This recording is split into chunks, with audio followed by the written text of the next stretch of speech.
Varun Reddy lucky Reddy ఇంటికి రావడం జరిగింది. ఇలా చూస్తే కొద్దిగా వాటర్ అనేది ఫేస్ వాష్ చేసుకోవడం జరిగింది. చాలా దూరం నుంచి వచ్చాను, కూర్చొని వెనకిలను వస్తుంది, అలా ఉంది నా పరిస్థితి అని చెప్పుకోవచ్చు. స్కూటీ పైన ఏదైనా వెహికల్ పైన వస్తుంటే కూడా మనుషులు చాలా వరకు కూర్చొని ఇబ్బంది పడతారు. మధ్యలో ఏదో ఒక బ్రేక్ ఇవ్వాలి, లేకపోతే డ్రైవింగ్ చేసేటప్పుడు మనకు అంత కంఫర్ట్ ఉండదని చెప్పుకోవచ్చు. చాలా ఇబ్బందికరంగా డ్రైవింగ్ చేస్తూ వచ్చాను. కొద్దిగా మరీ ఎక్కువ ఏం కాదు. ఒక తాన్లో ఆగడం జరిగింది, వాటర్ మిలన్ తినడం జరిగింది. 20 రూపాయలు చాలా చక్కగా ఉంది, తీయగా ఉందని చెప్పుకోవచ్చు. ఇలాంటి బ్రేకులు తీసుకోవాలి, ఛాయ్ తాగాలి, మధ్యలో ఏదో ఒకటి బ్రేకులు తీసుకుంటూ ఉండాలి. ఇక్కడ అలవాటు అయిన వాళ్ళు ఎలాగో అలాగా డ్రైవింగ్ చేస్తారు, కానీ అలవాటు కాని వాళ్ళే కొద్దిగా ఇబ్బంది పడతారని చెప్పుకోవచ్చు. అదే జరిగింది, నాకు కొద్దిగా ఇబ్బంది వచ్చినా మొత్తానికి డ్రైవింగ్ చేస్తూ మన్నపురంకి రావడం జరిగింది. కొద్దిగా ఈ కుక్క ఎంత పెద్దగా ఉందో, ఏదో ఆలోచిస్తుంది కుక్క బో అంటే కూడా పలకట్లేదు. చూడండి, తన పని ఏందో తను చేసుకుంటుందని చెప్పుకోవచ్చు. కుక్క ఇక్కడ మా మామ వచ్చేసి కుక్కలు పెంచుతాడని చెప్పుకోవచ్చు. ఇంతకుముందు చూస్తే ఇలాంటి కుక్కనే ఉండేది. చూడండి, కుక్కకి ఏదో కాలుకి దెబ్బ తాకినట్టుగా కనపడుతుంది. కుక్క రెస్ట్ తీసుకుంటుందని చెప్పుకోవచ్చు. ఎవరైనా వస్తే అరుస్తుంది, కొత్త వాళ్ళు వస్తే అరుస్తుంది, ఆకలి అయితే అరుస్తుంది. మొత్తానికైతే ఇలా ఉందని చెప్పుకోవచ్చు. కుక్క అన్నిటికన్నా విశ్వాసమైన జీవి ఏదంటే కుక్క అని చెప్తారు. అది నిజము అని మనకు చాలా వరకు తెలుస్తుంది అని చెప్పుకోవచ్చు. ఎవరైనా ఇంటికి కొత్త వాళ్ళు వస్తే కుక్కలు ఎగరడానికి వెళ్తాయి. ఈ కుక్క ఎగరడానికి ఏమీ రాలేదు, కానీ కొద్దిగా ఇంటికి కాపలాగా ఉందని చెప్పుకోవచ్చు. అక్కడ ఇక్కడ చూస్తుంది, ఏమైనా అనుమానం వస్తే మరుగుతుంది. కాలువ దగ్గర పూజ జరగబోతుంది. ఇక్కడ మటన్ చికెన్తో మా అవ్వ చనిపోయింది, అవ్వని తలుచుకుంటూ ఇక్కడ అల్లాకి తుర్కదేవునికి పూజిస్తున్నారని చెప్పుకోవచ్చు. తుర్కదేవుడా ఇడ అవ్వకి అంటే నాకు అవ్వ అవుతుంది, శాంతి కావాలి ఆత్మకి అని తుర్కదేవునికి మొక్కుతున్నారని చెప్పుకోవచ్చు. ఇడ తాత వస్తున్నాడు, నడుచుకుంటా వస్తున్నాడు. ఇడ ట్రాక్టర్ అనేది ఉంది, చూడండి. ఈ ట్రాక్టర్ అనేది కొత్తగా కనపడుతుంది. పక్కనే కాలువ ఉందని చెప్పుకోవచ్చు. కాలువ చూద్దాం, కాలువలో వాటర్ ఎంత ఉన్నాయో చూడండి. చాలా వాటర్ ఉన్నాయి. కాలువ అనేది ఈత ఊరు పిల్లలైతే ఈజీగా కొడతారు. ఇక్కడ కొద్దిగా టౌన్ నుంచి వచ్చిన వాళ్ళు కొద్దిగా ఇలాంటి కాలువలో ఈత కొట్టడానికి ఇబ్బంది పడతారని చెప్పుకోవచ్చు. మొత్తానికైతే వాటర్ అయితే శుభ్రంగా ఉన్నాయి. చాలా ఈ ప్రాంతము చూస్తే చాలా సైలెంట్గా ఉందని చెప్పుకోవచ్చు. ఈ నుంచి అవతలికి వంతెన వేసినా వేయచ్చు, మిచ్చన వేసినా వేయచ్చు అని ఇక్కడ మొత్తానికి తుర్కదేవుడిని డెకరేషన్ చేస్తారని చెప్పుకోవచ్చు. పూలు, టెంకాయలు ఇంకా చాలా ఉన్నాయని చెప్పుకోవచ్చు. వాటర్ కూడా తేవడం జరిగింది.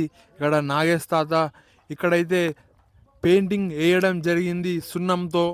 ఇక్కడ దేవుణ్ణి ప్రత్యేకంగా అల్లాని కొలుస్తూ ఇక్కడ ఏర్పాటు చేసుకున్నారని చెప్పుకోవచ్చు.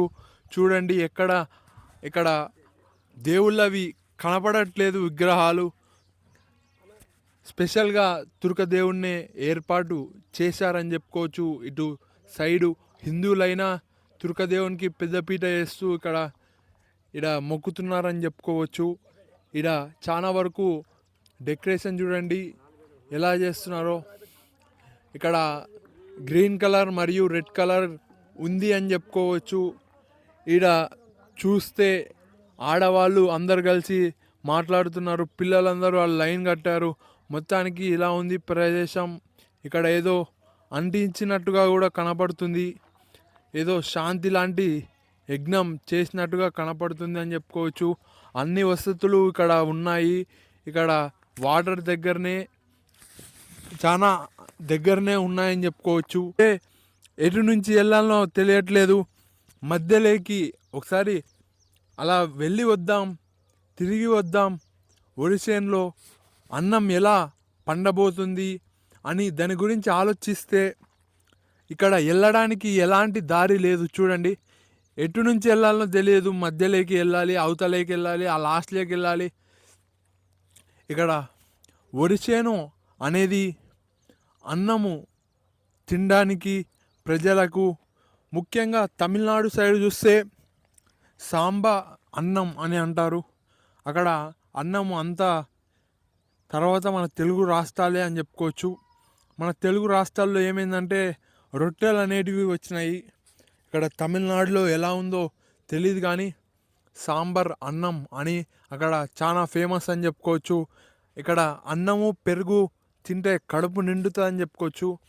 తాజా పెరుగు, తాజా అన్నం ఏం కాదు కానీ అన్నము పెరుగు తింటే చాలా రుచిగా ఉంటుంది.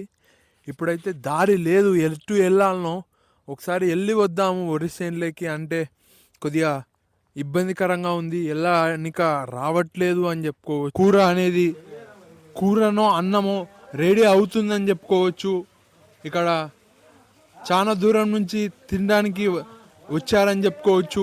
అలానే దేవుణ్ణి మొక్కడానికి వచ్చారని చెప్పుకోవచ్చు. చూడండి ఇక్కడ వేడి అనేది ఎలా ఉందో, ఇక్కడ వాటర్ అనేది దుంకుతుంది. చూడండి, ఇక్కడ వదిలితే ఇలా వెళ్తుంది బయటికి. ఇక్కడ చెట్లు ఉన్నాయి, చెట్ల పేర్లు తెలియదు. చూడండి వాటర్ అనేది ఎలా వెళ్తుందో. ఇక్కడ నిండడానికి లేదు, ఇక్కడ ముయ్యడానికి లేదు. చూడండి, ఇప్పుడైతే వదిలేశారు, వాటర్ అనేటివి వెళ్తున్నాయి, చెట్లు అనేటివి నీళ్ళు పీల్చుకుంటున్నాయని చెప్పుకోవచ్చు. ఇలా ట్రాన్స్ఫార్మర్ చూడండి, చిన్న ట్రాన్స్ఫార్మర్. ఆ ట్రాన్స్ఫార్మర్ ఉన్నప్పుడు పూజ చేయడం జరిగింది. ఆడ చూస్తే తాత ఇక్కడ మట్టి దోగడానికి సలకాల తీసుకొని వస్తున్నాడని చెప్పుకోవచ్చు. ఇంకో ఏదో సీక్రెట్ మాట్లాడుతున్నాడని చెప్పుకోవచ్చు. అల్లా దేవుణ్ణి జెండా కట్టి ఇక్కడ కట్టెగట్టి పెడుతున్నారని చెప్పుకోవచ్చు. చూడండి, జెండా కట్టారు, అల్లా జెండా. ఇక్కడ మామూలుగా చూస్తే చాలా జెండాలు చూస్తాం. ఇక్కడ సపరేట్గా ఇక్కడ ఈ జెండా చూస్తున్నాం. ఇక్కడ మాట్లాడుతున్నారని చెప్పుకోవచ్చు. ఏదో వాటర్ కావాలి, అది కావాలి అని, ఇక్కడ నీళ్ళు కావాలన్నా అని కూడా మాట్లాడుతున్నారు. ఇంకా ఏమేమో ఇక్కడ బలి ఇస్తారని చెప్పుకోవచ్చు. పోటళ్ళని, మేకని, గొర్రెని అవన్నీ చూపించలేను. ఇక్కడైతే తాత వాళ్ళు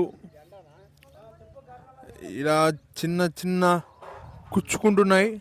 ఇక్కడ చూడండి, దీపం వెలిగించడానికి ఒక గిన్నె లాంటిది, సాంబ్రాణి వేయడానికి